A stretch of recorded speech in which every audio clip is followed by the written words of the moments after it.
So further to the last video showing the paddles forming, or should I say gluing, this is an offcut of the paddle, and obviously you can see that it's opened at this end. It's purely because the tongue didn't need to go that far, and this has just been cut off. Now you can clearly see obviously the tongue was just slightly smaller than the groove. I wasn't too worried about that because I put quite a bit of glue on the tongues anyway, and if anything I wanted it so that it was just purely for location.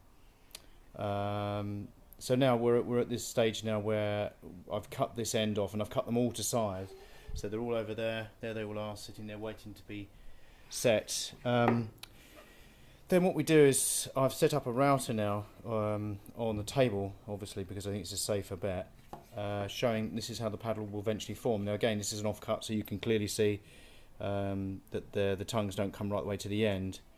Although on the new ones, the last batch I just did, I cut them almost to size. Bit of a scary thing to do, because obviously if you've got any problems with any ends, then you don't have anything to play with, forgiving any of the problems you might have with wood splitting. Now you can see, for example, here it's come away a little. Very, very difficult to get right, and you can see that I've had to choose the curve of the timber this way and then the curve of the timber this way to make sure that they glue together. And then finally the last part is this. Now this is actually the spindles. Now what it is a very clever little system that basically this little shaft here, this bit here, is actually threaded itself, and it has an Allen key in the end, and you screw this, you drill this pilot in the center of the paddle and put that right in the center, and then this I put a little bit of it's a stick for the thread.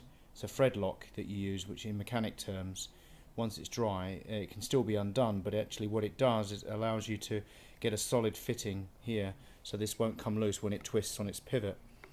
But you can see the engineering alone to get this in the paddle in the right spot, and this pin in the right spot on the frame, is very, very crucial. So I'm going to have to make a little jig to rest the paddles in the right position, and each part as they work their way along. So each one, for example, will marry onto the next one, so it will close like so. So this will spin round like so and then close onto it, and then each one will push against the other, and then finally in the very last part will be a little rebate, a little step on the frame, so that when you run your hand along, all of them should then close as one. That's the plan. That is the plan. But trust me, it's not as easy as it looks. On to the next stage.